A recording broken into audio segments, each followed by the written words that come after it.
Hello दोस्तों, आप सभी का स्वागत है समसामयिक घटना चक्र के इस ऑनलाइन प्लेटफॉर्म पर। मैं मोहित आप सभी का हार्दिक स्वागत करता हूं आज अपने इस वीडियो में। जैसा कि मैंने आपसे कल वादा किया था कि आज आपको उत्तर प्रदेश करंट अफेयर जनवरी 2026 के जो महत्वपूर्ण करंट अफेयर हमने पढ़े हैं पूरे महीने में, आज उसका एक कंपाइल वीडियो आपको प्रोवाइड किया जाएगा। जो देखा जाए उत्तर प्रदेश इस फसल पर ही आधारित होगा। पूरे वीडियो में जितने उत्तर प्रदेश इस फसल के महत्वपूर्ण घटित घटनाएं हैं जो कि परीक्षा के दृष्टिकोण से इंपॉर्टेंट है, आज अपने इस वीडियो में लोग चर्चा करेंगे। और ये वीडियो देखा जाए तो एक तरीके से वन स्टॉप सोल्यूशन भी है आपके लिए।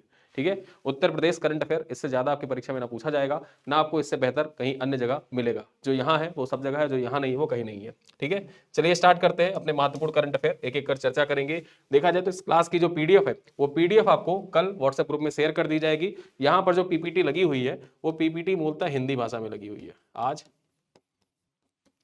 देखा जाए तो हिंदी में क्लास पीपीटी है, लेकिन इसका जो कंटेंट है, ठीक है, क्यों हिंदी में है? क्योंकि आज संडे है, ऑफिस ऑफ है। उसके बाद भी यहाँ पर देखा जाए ये क्लास आपको मिल रही है। जो पीडीएफ आपको प्रोवाइड किया जाएगा वो इंग्लिश और हिंदी दोनों भाषाओं में प्रोवाइड किया जाएगा। इसके लिए आप बिल्कुल निश्चिंत रहिएगा, हिंदी और इंग्लिश दोनों भाषाओं में आपको व्हाट्सएप ग्रुप में पीडीएफ शेयर कर दिया जाएगा। ठीक है, और व्हाट्सएप ग्रुप में जुड़ने के लिए इस वीडियो के जो पिन कमेंट है वहां पर आप ज्वाइन कर सकते हैं। पिन कमेंट से हमारा मासिक पैकेज, उसी मासिक पैकेज के अंतर्गत व्हाट्सएप ग्रुप में आपको जोड़ दिया जाता है, जहां पर सारे पीडीएफ पूरे महीने भर के आपको शेयर किए जाते हैं। साथ ही साथ जो यूपी स्पेशल का पीडीएफ हो वो भी वहीं पर शेयर कर दिया जाएगा। ये क्लास आपके यूपी पीसीएस, एल्टीग्रेड, यूपीएसआई, यूपी ट्रिपलएससी, लेखपाल सही परीक्षाओं के लिए मोस्ट इंपॉर्टेंट है। चलिए एक एक कर चर्चा करते हैं अपने महत्वपूर्ण जो पॉइंट्स है उन पे देखें। सबसे पहले यक्ष ऐप के बारे में चर्चा करें। यहां पर देखा जाए जो यक्ष ऐप है स्मार्ट पुलिसिंग की ओर एक कदम। ठीक है, यक्ष ऐप स्मार्ट पुलिसिंग की ओर एक कदम, आइए चर्चा करते हैं।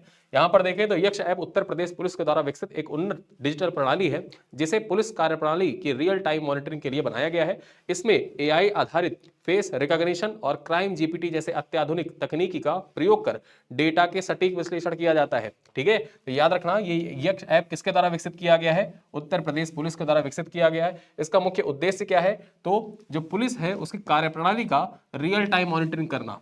ठीक है, सवाल ऐसे भी पूछ सकता है कि उत्तर प्रदेश में पुलिस कार्यप्रणाली का रियल टाइम मॉनिटरिंग करने के लिए निम्नलिखित में से कौन सा ऐप विकसित किया गया है? ठीक है, पुलिस ऐप, क्राइम जीपीटी, या क्राइम उत्तर प्रदेश, या यक्ष ऐप। ऐसे ही 3-4 ऑप्शन दे देगा तो वहां पर आपको यक्ष ऐप टिक करना होगा। यहां पर देखा जाए जो योगी आदित्यनाथ है उनके द्वारा इस ऐप का, इस पोर्टल का शुभारंभ किया गया था। चलिए आगे चलते हैं। देखा जाए तो इस अनूठी वॉइस मैचिंग तकनीकी अपराधी को किसी भी भाषा में पहचानने में सक्षम है। यहां पर देखा जाए जो ये यक्ष ऐप है, यहां पर एक अनूठी वॉइस मैचिंग तकनीकी भी प्रोवाइड की गई है, जो करेगा क्या कि अपराधी क्या होते हैं, अपराधी अपनी वेशभूषा बदल लेते हैं, अपना आवास, अपना जो प्रमाण पत्र या जो कुछ भी होती है जानकारी, वो सारी चीजें चेंज कर लेते हैं, लेकिन उनका वॉइस नहीं चेंज हो सकता। ठीक है, अब यहाँ पर जो वॉइस मैचिंग तकनीकी है वो भी इस यक्ष ऐप में प्रोवाइड की गई है, जो अपराधियों के किसी भी भाषा में पहचान करने में सक्षम है। ठीक है, यहाँ पर देखा जाए यह ऐप बीट सिपाही से लेकर थानेदार तक हर स्तर का डाटा फीडिंग में सीधी निगरानी करता है। यानी कि सिपाही से लेकर थानेदार तक जो भी होते हैं, जो डाटा फीड करते हैं, ठीक है, अपराधियों का हर स्तर पर देखा जाए डाटा फीडिंग की सीधी निगरानी करता है, जिससे विभागों में पारदर्शिता, जवाबदेही सुनिश्चित होती है। यह डिजिटल सशक्तिकरण की दिशा में एक बड़ा कदम माना जा रहा है। ठीक, तो यह है यक्ष ऐप के बारे में हमारी पहली खबर। दूसरी खबर क्या है? 86वां अखिल भारतीय पीठासीन अधिकारी सम्मेलन। ठीक है, 86वां अखिल भारतीय पीठासीन अधिकारी सम्मेलन जो है, आइए इसके बारे में जो महत्वपूर्ण पॉइंट्स हैं उन पर चर्चा करते हैं। उत्तर प्रदेश विधानसभा की मेजबानी में 19 से 21 जनवरी 2026 तक लखनऊ में 86वें अखिल भारतीय पीठासीन अधिकारी सम्मेलन का सफल आयोजन किया गया। ठीक है, तो याद रखना 19 से 21 जनवरी 2026 के बीच में जो अखिल भारतीय पीठासीन अधिकारी सम्मेलन था उसका आयोजन कहां पर किया गया? लखनऊ में किया गया, और उत्तर प्रदेश की जो विधानसभा है इसकी मेजबानी में किया गया था। ठीक है, देखा जाए तो इस महत्वपूर्ण सम्मेलन का उद्घाटन लोकसभा के अध्यक्ष ओम बिरला के द्वारा किया गया। ठीक, और यहां पर देखा जाए जिसमें मुख्यमंत्री योगी आदित्यनाथ की विशिष्ट उपस्थिति रही थी। ठीक है, सम्मेलन के समापन संबोधन देखा जाए राज्यपाल आनंदीबेन पटेल के द्वारा दिया गया। इस 3 दिवसीय कार्यक्रम में विधायी प्रक्रियाओं को सुदृढ़ करने पर चर्चा की गई। याद रखना है आपको, उल्लेखनीय है कि इससे पूर्व जो 85वां अखिल भारतीय पीठासीन अधिकारी सम्मेलन हुआ था उसका आयोजन कहां पर किया गया था? पटना में किया गया था, पटना बिहार में किया गया था। और 86वां अखिल भारतीय पीठासीन अधिकारी सम्मेलन कहां पर आयोजित किया गया है? तो ये लखनऊ में आयोजित किया गया है। ठीक है, चलिए आगे देखते हैं। जो पार्वती अर्गा पक्षी अभ्यारण्य है इसको इको सेंसिटिव जोन घोषित कर दिया गया है। ठीक है, पार्वती अर्गा पक्षी अभ्यारण्य को इको सेंसिटिव जोन घोषित कर दिया गया है। चर्चा करते हैं पॉइंट्स पर, क्या आपकी खबर एग्जाम के दृष्टिकोण से कौन सा पॉइंट इंपॉर्टेंट है। उत्तर प्रदेश के गोंडा स्थित पार्वती अर्गा पक्षी अभ्यारण्य को हाल ही में इको सेंसिटिव जोन घोषित किया गया। याद रखना है ये जो पार्वती अर्गा पक्षी अभ्यारण्य ये कहां पर अवस्थित है, गोंडा में अवस्थित है। और इसकी एक खास बात यह भी है कि यहां पर 2 गोखुर झील है, ठीक है, 2 गोखुर झील है। गोखुर झील क्या होता है, ऑक्सबो लेक होता है। ऑक्सबो लेक का निर्माण कैसे होता है, आपने ज्योग्राफी में पढ़ा होगा। जो नदियां हैं विसर्प करते हुए चलती हैं, तो एक टाइम ऐसा आता है कि नदी विसर्प करते हुए जो इसकी धाराएं हैं आपस में मिल जाती हैं, और धाराएं आपस में मिलने के कारण क्या होता है कि नदी विसर्पण के कारण ये धारा छूट जाती है और फिर से नदी सीधे प्रवाहित होने लगती है। ठीक है, तो जो धारा छूट जाती है वही हो जाती है गोखुर झील। ठीक, तो गोखुर झील ऐसे ही बनता है। ठीक, ये चीज आपने ज्योग्राफी में पढ़ी होगी। चर्चा करते हैं आगे। केंद्रीय राज्य मंत्री कीर्तिवर्धन सिंह के द्वारा की गई इस घोषणा का उद्देश्य जैव विविधता के संरक्षण और इको टूरिज्म को बढ़ावा देना है। यहां पर देखें तो 1084 हेक्टेयर में फैला यह रामसर स्थल अपनी 2 विशाल गोखुर झीलों के लिए प्रसिद्ध है। यह मध्य एशिया और तिब्बत से आने वाले प्रवासी पक्षियों का प्रमुख पड़ाव भी है। यह निर्णय इस क्षेत्र के अंतर्राष्ट्रीय पारिस्थितिकी महत्व को तथा अंतरराष्ट्रीय पारिस्थितिकी महत्व को और अधिक मजबूती प्रदान करता है। और इस दृष्टिकोण से देखा जाए तो उत्तर प्रदेश का ये पार्वती अर्गा पक्षी अभ्यारण्य आपके परीक्षा के दृष्टिकोण से इंपॉर्टेंट हो जाता है। सीधे सीधे पूछ सकता है कि हाल ही में पार्वती अर्गा पक्षी अभ्यारण्य को इको सेंसिटिव जोन घोषित किया गया है, यह उत्तर प्रदेश के किस जिले में अवस्थित है। ठीक है, बलरामपुर, श्रावस्ती, गोंडा, बहराइच। तो याद रखिएगा गोंडा जिले में अवस्थित है। चलिए आगे देखते हैं। हमारी अगली खबर है 72वीं सीनियर राष्ट्रीय वॉलीबॉल चैंपियनशिप। कहां पर इसका आयोजन किया गया था, वाराणसी में इसका आयोजन किया गया था। ठीक है, परीक्षा में पूछेगा सॉरी, कि 72वीं सीनियर राष्ट्रीय वॉलीबॉल चैंपियनशिप का आयोजन कहां पर किया गया, वाराणसी में इसका आयोजन किया गया। यहां पर देखा जाए तो उत्तर प्रदेश के वाराणसी में 4 से 11 जनवरी 2026 तक 72वीं सीनियर राष्ट्रीय वॉलीबॉल चैंपियनशिप का सफल मेजबानी किया गया। यहां पर देखें तो सिगरा स्थित डॉक्टर संपूर्णानंद स्पोर्ट्स स्टेडियम में आयोजित इस प्रतिष्ठित प्रतियोगिता में देश भर के शीर्ष खिलाड़ियों ने पार्टिसिपेट किया। ठीक है, देखा जाए तो महिला वर्ग में केरल ने भारतीय रेलवे को हराकर खिताब जीता, जबकि पुरुष वर्ग में भारतीय रेलवे की टीम विजेता रही। यहां पर देखा जाए जो महिला वर्ग था, महिला वर्ग में कौन विजेता, केरल रही, जबकि पुरुष वर्ग जो था इसमें जो भारतीय रेलवे इंडियन रेलवे है, इंडियन रेलवे विजेता रही। यहां पर चर्चा करें तो उत्तर प्रदेश की महिला टीम ने भी 12 साल बाद क्वार्टर फाइनल में पहुंचकर इतिहास रचा। यह आयोजन वाराणसी के खेल इतिहास में एक मील का पत्थर साबित हुआ। ठीक है, पहली बार ऐसा था 12 साल के बाद कि जो महिला टीम थी उत्तर प्रदेश की, उसने क्वार्टर फाइनल में अपनी जगह बनाई थी। ठीक, चलिए आगे देखते हैं उत्तर प्रदेश की पहली ब्रेल लाइब्रेरी के बारे में। अब ये पॉइंट आपको कई बार मैं पढ़ा भी चुका हूं वीडियो में, ठीक है, रिवीजन कराते वक्त भी बताया हूं, लेकिन यहां पर चूंकि हम चर्चा कर रहे हैं उत्तर प्रदेश से संबंधित जो महत्वपूर्ण करंट अफेयर है उन पर एक साथ चर्चा कर रहे हैं, इस वजह से इसको फिर से देखते हैं। विश्व ब्रेल दिवस कब मनाया जाता है, 4 जनवरी को मनाया जाता है। लुई ब्रेल की जन्मदिन होता है इस दिन। यहां पर देखा जाए विश्व ब्रेल दिवस के अवसर पर लखनऊ स्थित doctor Shakuntala Mishra national rehabilitation university में उत्तर प्रदेश की पहली ब्रेल लाइब्रेरी का उद्घाटन किया गया। यूनिवर्सिटी के सेंट्रल लाइब्रेरी के प्रथम तल पर स्थित इस लाइब्रेरी में नई शिक्षा नीति पर आधारित 4000 से अधिक पुस्तकें उपलब्ध है। यहां पर देखा जाए इन पुस्तकों का प्रकाशन यूनिवर्सिटी की अपनी ब्रेल प्रेस के द्वारा की गई है। यहां के आधुनिक रीडिंग रूम में एक साथ लगभग 150 विद्यार्थी बैठ सकते हैं और अध्ययन कर सकते हैं। यह पहल दिव्यांग छात्रों के लिए उच्च शिक्षा को सुलभ बनाने का एक मील का पत्थर साबित होगा। ठीक है, और इसका उद्घाटन किसके द्वारा किया गया था, तो उत्तर प्रदेश की जो राज्यपाल है, राज्यपाल आनंदीबेन पटेल के द्वारा इसका उद्घाटन किया गया। चलिए आगे चलते हैं। इंडस फूड 2026 वैश्विक खाद्य शिखर सम्मेलन इंडस फूड के बारे में चर्चा करें। यहां पर देखा जाए पॉइंट इंपॉर्टेंट हो जाता है आपकी परीक्षा के दृष्टिकोण से। डायरेक्टली आपसे सवाल पूछ सकता है कि इंडस फूड 2026 का आयोजन कहां पर किया गया, तो ग्रेटर नोएडा में 8 जनवरी 2026 को वैश्विक खाद्य एवं पेय प्रदर्शनी इंडस फूड के 9वें संस्करण का सफल आयोजन किया गया। याद रखिएगा 9वां संस्करण था इस बार। कहां पर आयोजित किया गया, ग्रेटर नोएडा में आयोजित किया गया। कब किया गया, 8 जनवरी 2026 को किया गया। यहां पर देखें trade promotion council of India TPCI के द्वारा आयोजित इस 3 दिवसीय कार्यक्रम का उद्घाटन केंद्रीय मंत्री चिराग पासवान के द्वारा किया गया था। ठीक है, किसके द्वारा, चिराग पासवान के द्वारा इसका उद्घाटन किया गया था। इसका मुख्य आकर्षण भारत UAE खाद्य गलियारे का शुभारंभ रहा, जिसका उद्देश्य खाद्य सुरक्षा और आपूर्ति श्रृंखला को मजबूत करना था।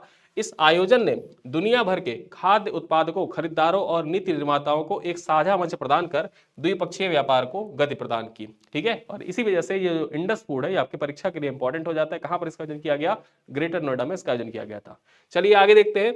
वाराणसी में बनेगा उत्तर प्रदेश का पहला खादी प्लाजा। उत्तर प्रदेश का पहला खादी प्लाजा कहां पर बनेगा, तो ये वाराणसी में बनेगा। ये पॉइंट आपको याद रखना है। देखा जाए तो प्रधानमंत्री की खादी फॉर नेशन पहल के तहत वाराणसी में उत्तर प्रदेश का पहला खादी प्लाजा स्थापित किया जा रहा है। है, क्षेत्रीय श्री गांधी आश्रम के द्वारा प्रस्तावित यह प्लाजा लगभग 3600 वर्ग फुट में फैला होगा और यहां देश के विभिन्न राज्यों के उत्कृष्ट खादी एवं ग्रामोद्योग उत्पाद एक ही छत के नीचे उपलब्ध होंगे। ठीक है, इसका मुख्य उद्देश्य क्या है? तो इसका मुख्य उद्देश्य खादी की बिक्री को वैश्विक स्तर पर बढ़ावा देना है, स्थानीय कारीगरों को सीधा आर्थिक लाभ पहुंचाना है। यह परियोजना स्वदेशी उत्पादों को सशक्त बनाने की दिशा में एक बड़ी उपलब्धि होगी। ठीक, यहां पर ये पॉइंट याद रखिएगा। चलिए आगे देखते हैं, India food expo 2026। India food expo 2026 इसका आयोजन कहां पर किया गया? देखो, इंडस फूड कहां पर किया गया? इंडस फूड का आयोजन हुआ है ग्रेनो में, यानी कि ग्रेटर नोएडा में। और इंडिया फूड एक्सपो का आयोजन कहां पर किया गया? इसका आयोजन हुआ है लखनऊ में। ये पॉइंट आपको याद रखना है। देखा जाए तो लखनऊ के रिगेलिया ग्रीन्स यानी कि जो 1090 चौराहा है, 1090 चौराहा, यहीं पर देखा जाए 16 से 18 जनवरी 2026 को इंडिया फूड एक्सपो के 10वें संस्करण का सफल आयोजन किया गया। ठीक है, और इसका देखा जाए उद्घाटन, ये 3 दिवसीय जो समारोह था, प्रदर्शनी था, इसका उद्घाटन किसके द्वारा? उप मुख्यमंत्री केशव प्रसाद मौर्य के द्वारा किया गया। यहाँ पर देखा जाए यह एक्सपो मुख्य रूप से खाद्य प्रसंस्करण, जो फूड प्रोसेसिंग होता है, स्टार्टअप्स, एमएसएमई और कृषि खाद्य उद्योगों की नई तकनीकी के बाजार से जोड़ने के लिए समर्पित रहा। इस आयोजन ने स्थानीय उद्यमियों तथा निवेशकों को एक सशक्त मंच प्रदान कर उत्तर प्रदेश के खाद्य क्षेत्र में विकास की नई संभावनाओं को और बल प्रदान किया है। ठीक है, इसी वजह से पॉइंट इंपॉर्टेंट हो जाता है कि इंडिया फूड एक्सपो 2026 का आयोजन कहां पर किया गया और किस उद्देश्य से इसका आयोजन किया गया था, यह पॉइंट आपको याद रखना है। चलिए आगे देखते हैं, उत्तर प्रदेश में विकसित होंगी 4 एजुकेशन टाउनशिप। उत्तर प्रदेश में 4 नई एजुकेशन टाउनशिप विकसित की जाएंगी। और ये कौन से 4 शहर होंगे जहां पर एजुकेशन टाउनशिप विकसित की जाएगी? याद करने का तरीका सिर्फ इतना है कि आप उत्तर प्रदेश में रहते हैं, अगर उत्तर प्रदेश के छात्रों से पूछा जाए कि आपको स्टडी करने के लिए जाना है, ठीक है, तो वो कौन से 4 शहर प्रेफर करेंगे? वो 4 शहर प्रेफर करते हैं, या तो वो लखनऊ जाते हैं, या तो वो प्रयागराज जाते हैं, या तो वो कानपुर जाते हैं काकादेव, या तो फिर वो बनारस जाते हैं। ठीक है, यही 4 शहर ऐसे हैं जहां पर उत्तर प्रदेश में रहने वाले जो छात्र हैं, छात्रों को जैसे घर से बाहर निकल के पढ़ना है तो वो कौन सा शहर प्रेफर करेंगे? ठीक है, अभी कोई छात्र है तो उससे ये नहीं कहा जाएगा कि आप झांसी चले जाओ पढ़ने के लिए, मतलब हाँ, गांव का कोई रहने वाला है तो सिटी में चला जाएगा, लेकिन अगर उसे शहर चेंज करना है, अपना शहर चेंज करना है और किसी जो स्टडी हब है, जहां कोचिंग सेंटर्स का हब है, वहां पर अगर उसको जाना है तो वो 4 शहर प्रेफर करेगा। कौन कौन से शहर है? लखनऊ, प्रयागराज, कानपुर, वाराणसी, ये 4 शहर ऐसे हैं। और इसी कारण से देखा जाए, ये याद करना भी आपके लिए आसान हो जाता है कि उत्तर प्रदेश में जो 4 एजुकेशन टाउनशिप विकसित की जाएंगी, वो 4 एजुकेशन टाउनशिप में कौन कौन से जिले सम्मिलित हैं? लखनऊ, प्रयागराज, कानपुर और वाराणसी। यहीं पर देखा जाए 4 एजुकेशन टाउनशिप विकसित की जाएंगी। 100 से 150 एकड़ में फैली हुई प्रत्येक टाउनशिप में स्कूल, कॉलेज, व्यावसायिक पाठ्यक्रम और कोचिंग केंद्र एक ही परिसर के अंतर्गत होंगे। यहां पर देखा जाए एजुकेशन सिटी मॉडल पर आधारित इस योजना का मुख्य उद्देश्य प्रतिष्ठित संस्थानों को आकर्षित करना, छात्रों को विश्वस्तरीय आवासीय शैक्षणिक सुविधाएं प्रदान करना है। आवास विभाग के द्वारा तैयार यह प्रारूप राज्य की शिक्षा व्यवस्था को नई ऊंचाई तथा आधुनिक स्वरूप प्रदान करेगा। ठीक है, चलिए अगली खबर पर देखते हैं, उन्नाव के बारे में। खबर क्या है? डिफेंस इंडस्ट्रियल कॉरिडोर की स्थापना को मंजूरी दे दी गई है। उन्नाव में डिफेंस इंडस्ट्रियल कॉरिडोर की स्थापना को शासन ने मंजूरी दे दी है। चर्चा करते हैं क्या खबर है। उत्तर प्रदेश सरकार ने उन्नाव में 230 हेक्टेयर क्षेत्र में डिफेंस इंडस्ट्रियल कॉरिडोर के निर्माण को मंजूरी दी है। आत्मनिर्भर भारत के लक्ष्य को समर्पित यह परियोजना आधुनिक रक्षा विनिर्माण का वैश्विक पहचान प्रदान करेगी। साथ ही साथ यह गंगा एक्सप्रेसवे और लखनऊ कानपुर हाईवे से जुड़े होने के कारण यहां पर बेहतरीन लॉजिस्टिक सुविधाएं भी मिलेंगी। साथ ही साथ औद्योगिक विकास नीति के तहत स्वीकृत इस कॉरिडोर में लगभग 15,000 प्रत्यक्ष और अप्रत्यक्ष रोजगार सृजित होने की भी संभावना बताई जा रही है। ठीक है, चलिए आगे चलते हैं। हमारी अगली खबर क्या है? डॉल्फिन प्रोजेक्ट के बारे में है। डॉल्फिन प्रोजेक्ट फेज 2 की शुरुआत की गई है। ठीक है, और इसकी शुरुआत कहां से हुई है? तो केंद्र सरकार ने 17 जनवरी 2026 को बिजनौर से डॉल्फिन प्रोजेक्ट फेज 2 के तहत व्यापक सर्वे शुरू किया है। पहले चरण के अंतर्गत होगा क्या कि बिजनौर से लेकर गंगा सागर तक, गंगा सागर कहां पड़ता है? गंगा सागर पड़ता है पश्चिम बंगाल में और बिजनौर उत्तर प्रदेश में पड़ता है। तो यहां पर देखा जाए बिजनौर से गंगा सागर तक तथा सिंधु तक, यहां पर देखा जाए बिजनौर से गंगा सागर तक और सिंधु नदी तक सर्वेक्षण किया जाएगा। दूसरे चरण में क्या होगा कि ब्रह्मपुत्र गंगा की सहायक नदियां तथा सुंदरवन उड़ीसा का जो क्षेत्र है उसको सम्मिलित किया जाएगा। ठीक है, और इसका मुख्य उद्देश्य क्या है कि सिंधु और इरावदी डॉल्फिन की संख्या का आकलन करना, इनके संरक्षण के चुनौतियों को समझना है। यह पहल जलीय पारिस्थितिकी तंत्र को सुरक्षित बनाने तथा संकटग्रस्त प्रजातियों को बचाने की दिशा में एक निर्णायक कदम साबित होगा। और इसी वजह से देखा जाए, ये प्रोजेक्ट डॉल्फिन आपके एग्जाम के लिए इंपॉर्टेंट भी हो जाता है। क्या आप में से कोई बता सकता है कि प्रोजेक्ट डॉल्फिन की शुरुआत कब की गई थी? ठीक है, इसकी शुरुआत कब की गई थी? अगर आपको आता है तो आप कमेंट करके बताइए, मैं देखना चाहता हूं कि कौन यहां पर सही उत्तर देता है इसका। प्रोजेक्ट डॉल्फिन की शुरुआत कब की गई थी? चलिए आगे देखते हैं। ग्रेटर नोएडा के बारे में एक महत्वपूर्ण खबर है। देश का सबसे बड़ा एआई डाटा सेंटर कहां पर स्थापित किया जाएगा? ये ग्रेटर नोएडा में स्थापित किया जाएगा। कहां पर? ग्रेटर नोएडा में स्थापित किया जाएगा। क्या है खबर, देखते हैं। उत्तर प्रदेश के ग्रेटर नोएडा में देश का सबसे बड़ा एआई डाटा सेंटर स्थापित किया जाएगा। एम ग्रीन समूह ने 1 गीगावाट क्षमता वाली इस परियोजना हेतु 2.27 लाख करोड़ रुपए की निवेश करेगा। यहां पर देखें, जो वर्ल्ड इकोनॉमिक फोरम की 56वीं बैठक हो रही थी दावोस में, यहां पर हस्ताक्षरित यह समझौता पूरी तरह कार्बन फ्री ग्रीन एनर्जी पर आधारित है। यानी कि जो ये देश का सबसे बड़ा एआई डाटा सेंटर स्थापित किया जाएगा, ये पूरी तरीके से कार्बन फ्री और ग्रीन एनर्जी पर आधारित होगा। ठीक है, और इसके लिए एम ग्रीन समूह के द्वारा 1 गीगावाट क्षमता वाली परियोजना हेतु देखा जाए तो 2.27 लाख करोड़ रुपए का निवेश किया जाएगा। ठीक है, 2 चरणों में 2030 तक पूरी होने वाली इस परियोजना में 5 लाख उच्च क्षमता वाले चिपसेट लगाए जाएंगे। इसका जो पहला चरण होगा 2028 तक शुरू भी हो जाएगा। ठीक है, यह पहल भारत को वैश्विक एआई और डाटा हब बनाने की दिशा में एक महत्वपूर्ण क्रांतिकारी कदम साबित होगा। चलिए आगे चलते हैं। जो राजभवन है उत्तर प्रदेश में, राजभवन, ठीक है, जहां पर राज्यपाल रहते हैं, अब इस राजभवन को किस नाम से जाना जाएगा? इसको जाना जाएगा जन भवन के नाम से। नाम परिवर्तित कर दिया गया, जन भवन के नाम से जाना जाएगा।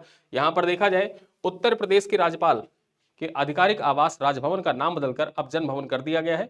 भारत सरकार के गृह मंत्रालय के द्वारा अनुमोदित इस परिवर्तन शासन पर जन केंद्रित दृष्टिकोण का प्रतीक है। यहां पर देखा जाए, अब सभी शासकीय, प्रशासनिक तथा वैधानिक कार्यों के साथ साथ आधिकारिक दस्तावेजों में जन भवन नाम का ही प्रयोग किया जाएगा। पहले क्या होता था कि राज्यपाल के द्वारा कोई गजट जारी किया जाता था या फिर कोई लेटर जारी किया जाता था तो उस पर राजभवन लिखा होता था। ठीक है, पते में राजभवन लिखा होता था, लेकिन अब ये राजभवन नहीं लिखा होगा। अब क्या लिखा होगा? जन भवन लिखा होगा। क्या लिखा होगा? जन भवन लिखा होगा। ठीक है, तो ये पॉइंट आपको याद रखना है। यहां पर देखा जाए, यह ऐतिहासिक निर्णय लोकतंत्र में सार्वजनिक सहभागिता और पारदर्शिता को बढ़ावा देने की एक अनूठी पहल है, जो औपनिवेशिक शब्दावली को लोकतांत्रिक स्वरूप प्रदान करता है। चलिए आगे देखते हैं। मेरठ, देश का पहला एआई सक्षम विश्वविद्यालय पायलट के रूप में यहां पर शुरुआत की जाएगी। ठीक है, देश का पहला एआई सक्षम विश्वविद्यालय कहां पर स्थापित किया जाएगा? यहां पर देखा जाए, पायलट प्रोजेक्ट के रूप में मेरठ में शुरू किया गया है। कहां पर? तो मेरठ का जो चौधरी चरण सिंह विश्वविद्यालय है, CCSU है। ठीक है, यहीं पर भारत के पहले एआई सक्षम विश्वविद्यालय पायलट की घोषणा की गई है। गूगल क्लाउड के सहयोग से विकसित यह लिविंग लैब छात्रों को एआई आधारित व्यक्तिगत ट्यूटर और स्किल गैप विश्लेषण की सुविधा भी प्रदान करेगी। साथ ही साथ यहां पर देखा जाए, इसके साथ ही गूगल ने वाडवानी एआई को 85 करोड़ रुपए के अनुदान भी दिया है, जिससे स्वयं और पोषण जैसे राष्ट्रीय प्लेटफॉर्म पर एआई टूल्स एकीकृत किए जाएंगे। ठीक है, यह पहल भारतीय शिक्षा प्रणाली के डिजिटल कायाकल्प दिशा में एक क्रांतिकारी कदम भी साबित होगा। चलिए आगे देखते हैं। उत्तर प्रदेश का पहला जीरो फ्रेश वेस्ट डंप शहर कौन सा बन गया है? लखनऊ बन गया है। ठीक है, सवाल आपके परीक्षा में डायरेक्टली पूछ सकता है कि उत्तर प्रदेश का पहला जीरो वेस्ट डंप शहर कौन सा? लखनऊ। यहां पर देखा जाए, खबर क्या है? लखनऊ ने ठोस अपशिष्ट के 100% वैज्ञानिक प्रसंस्करण का लक्ष्य प्राप्त कर उत्तर प्रदेश का पहला जीरो फ्रेश वेस्ट डंप शहर होने का गौरव हासिल किया है। लगभग 40 लाख की आबादी वाला यह शहर प्रतिदिन 2000 मीट्रिक टन कचरा उत्पादन करता है। ठीक है, नगर निगम और भूमि ग्रीन एनर्जी के द्वारा स्थापित 3 संयंत्रों के माध्यम से कचरे का जैविक 55% और अजैविक 45% की श्रेणियों में बांटकर निस्तारित किया जा रहा है। यह मॉडल न केवल पर्यावरण संरक्षण में सहायक है, बल्कि अन्य शहरों के लिए स्वच्छता और अनुकरणीय उदाहरण भी साबित होता है। ठीक है, तो यहां पर देखा जाए तो जो लखनऊ नगर निगम है और भूमि ग्रीन एनर्जी, इन दोनों के द्वारा मिलकर 3 संयंत्र स्थापित किए गए हैं, जिनमें जो जैविक कचरा है 55% हिस्सा और अजैविक कचरा जो है 45% हिस्सा, इसको देखा जाए 2 श्रेणियों में बांटकर निस्तारित किया जा रहा है। और इस कारण से देखा जाए तो 100% वैज्ञानिक प्रसंस्करण हो रहा है यहाँ पर ठोस अपशिष्ट का। ठीक है, जो ठोस अपशिष्ट है, ठोस कचरा है, उसका 100% वैज्ञानिक प्रसंस्करण हो रहा है। और इस प्रकार से उत्तर प्रदेश का पहला जीरो फ्रेश वेस्ट डंप शहर कौन सा बन गया है? ये बन गया है लखनऊ। राजधानी लखनऊ जो है, ये बन गया है उत्तर प्रदेश का पहला जीरो फ्रेश वेस्ट डंप शहर। चलिए आगे देखते हैं। स्टार्टअप इकोसिस्टम रैंकिंग के बारे में चर्चा करते हैं। महत्वपूर्ण हो जाता है, उत्तर प्रदेश विशेष के संदर्भ में इस पॉइंट पर चर्चा करेंगे, जो स्टार्टअप इकोसिस्टम रैंकिंग। ठीक है। हमने जो जनवरी में पढ़ा था वो राष्ट्रीय स्तर पे पढ़ा था, लेकिन आज हम उत्तर प्रदेश स्पेशल के महत्वपूर्ण करंट अफेयर चर्चा कर रहे हैं। तो जब उत्तर प्रदेश स्पेशल के महत्वपूर्ण करंट अफेयर देख रहे हैं तो यूपी स्पेशल के दृष्टिकोण से ही देखेंगे सारे पॉइंट्स। यहां पर देखा जाए, पहले रैंकिंग और श्रेणी की बात कर ले तो उद्योग एवं आंतरिक व्यापार संवर्धन विभाग जो DPIIT है, इसके द्वारा स्टार्टअप इकोसिस्टम रैंकिंग जारी की जाती है। सबसे पहले तो यही जान लो कि स्टार्टअप इकोसिस्टम रैंकिंग कौन जारी करता है, DPIIT के द्वारा जारी किया जाता है। और यहां पर जो उत्तर प्रदेश है, ठीक है, उत्तर प्रदेश को कौन सी कैटेगरी में रखा गया है, तो टॉप परफॉर्मर्स की कैटेगरी में रखा गया है। उत्तर प्रदेश को टॉप परफॉर्मर की कैटेगरी में रखा गया है। और इसी कैटेगरी में देखें तो पंजाब भी है, कर्नाटक भी है और तमिलनाडु भी है। यानी कि सवाल पूछ सकता है कि उत्तर प्रदेश के साथ निम्नलिखित में से कौन से राज्यों का क्रम परफॉर्मर स्टेट की श्रेणी में शामिल है। ठीक है, अब वहां पर option A, B, C, D दे देगा। अब यहां पर देखा जाए जो ऑप्शन देगा उसमें भी राज्यों का पेयर दे देगा, पंजाब, कर्नाटक, तमिलनाडु, पंजाब, कर्नाटक, फिर यहां पर देखा जाए शॉर्ट में लिख देता हूं तमिलनाडु, फिर आगे दे दिया राजस्थान, यूके या गुजरात, ठीक है, फिर MP, बिहार और फिर यूके, फिर उसके बाद में यहां पर देखा जाए पंजाब, फिर वेस्ट बंगाल और त्रिपुरा। इस प्रकार से ऑप्शन दे दे आपको। अब यहां पर इस प्रकार से ऑप्शन दे दे और सवाल पूछ ले आपसे कि जो स्टार्टअप इकोसिस्टम रैंकिंग है उत्तर प्रदेश के साथ कौन से अन्य राज्य टॉप परफॉर्मर कैटेगरी में सम्मिलित है। फिर यहां पर आपको टिक करना होगा। तो याद रखना, जो पंजाब, कर्नाटक, तमिलनाडु है ये उत्तर प्रदेश के साथ टॉप परफॉर्मर कैटेगरी में शामिल है। और ये स्टार्टअप इकोसिस्टम रैंकिंग किसके द्वारा जारी की जाती है, तो उद्योग और आंतरिक व्यापार संवर्धन विभाग के द्वारा ये रिपोर्ट जारी की जाती है। ठीक है, यहां पर देखें राष्ट्रीय परिदृश्य की भी चर्चा कर लेते हैं। गुजरात लगातार 5वीं बार बेस्ट परफॉर्मर यानी कि सर्वश्रेष्ठ प्रदर्शन करने वाला राज्य रहा। ठीक है, वहीं उत्तर प्रदेश अपनी स्टार्टअप नीतियों के कारण टॉप परफॉर्मर के रूप में मजबूती से उभरा है। मूल्यांकन का आधार क्या रहा, तो राज्यों का मूल्यांकन यहां पर देखा जाए 6 सुधार क्षेत्रों, ठीक है, यानी कि 6 रिफॉर्म एरिया तथा 19 कार्य बिंदुओं के आधार पर किया गया है। स्पष्टता के लिए राज्यों को उनकी जनसंख्या के आधार पर 2 अलग अलग वर्गों में विभाजित किया गया है। ठीक है, राज्यों को जनसंख्या के आधार पर 2 अलग अलग वर्गों में वर्गीकृत भी किया गया है। फिर आइए चलते हैं अपने अंतिम खबर पर, निर्यात तैयारी सूचकांक। ठीक है, जो एक्सपोर्ट प्रिपेयरनेस इंडेक्स है 2024 जारी किया गया है, किसके द्वारा, नीति आयोग के द्वारा जारी किया गया। उसमें उत्तर प्रदेश ने ऐतिहासिक उपलब्धि हासिल की है। चर्चा कर लेते हैं। राष्ट्रीय रैंकिंग की बात करें तो नीति आयोग के द्वारा 14 जनवरी 2026 को जारी निर्यात तैयारी सूचकांक 2024 में उत्तर प्रदेश ने देश भर में चौथा स्थान हासिल किया है। 14 जनवरी 2026 को यह रिपोर्ट जारी की गई थी और उत्तर प्रदेश ने देश भर में चौथा स्थान हासिल किया। यह पॉइंट याद रखना है। यहां पर देखा जाए लैंड लॉक्ड राज्यों में प्रथम स्थान। ठीक है, समुद्र तट न होने के बावजूद उत्तर प्रदेश ने भू आबद्ध यानी कि लैंड लॉक्ड राज्यों की श्रेणी में हरियाणा और मध्य प्रदेश को पीछे छोड़ते हुए पहला स्थान हासिल किया है। बड़ी छलांग यहां पर उत्तर प्रदेश ने लगाई है। वर्ष 2022 की रैंकिंग जो जारी की गई थी उसमें उत्तर प्रदेश का 7वां स्थान था। 2022 में 7वां स्थान था और इस बार देखा जाए महज 2 वर्षों में 3 पायदान का सुधार कर राज्य की मजबूत निर्यात रणनीति को भी यह दर्शाता है। ठीक है, अब यहां पर सफलता का सूत्र क्या रहा, उत्तर प्रदेश की जो सफलता है उसका सूत्र क्या रहा, तो इस प्रगति में देखा जाए तो एक जिला एक उत्पाद योजना, बेहतर लॉजिस्टिक और निर्यात प्रोत्साहन नीतियों की अहम भूमिका रही है। अगर शीर्ष राज्यों से तुलना कर ले यहां पर शीर्ष राज्यों से, तो पहला स्थान किसका रहा, महाराष्ट्र का रहा, दूसरा स्थान तमिलनाडु का रहा और तीसरा स्थान किसका रहा, गुजरात का रहा। ठीक है, इसके बाद देखा जाए चौथे स्थान पर उत्तर प्रदेश रहा और अब देश के बड़े निर्यातक केंद्रों को मजबूती से उत्तर प्रदेश शामिल है। ठीक, तो ये है यहां पर देखा जाए निर्यात तैयारी सूचकांक। ये आपके परीक्षा के लिए इंपॉर्टेंट हो जाता है और मोस्ट इंपॉर्टेंट हो जाता है। ये ना सिर्फ आपके प्री के लिए, ये आपके आगामी जो मुख्य परीक्षा है, ठीक है, मुख्य परीक्षा अब मुख्य परीक्षा में देखा जाए जो उत्तर प्रदेश की निर्यात नीति, सवाल आपसे क्या पूछेगा,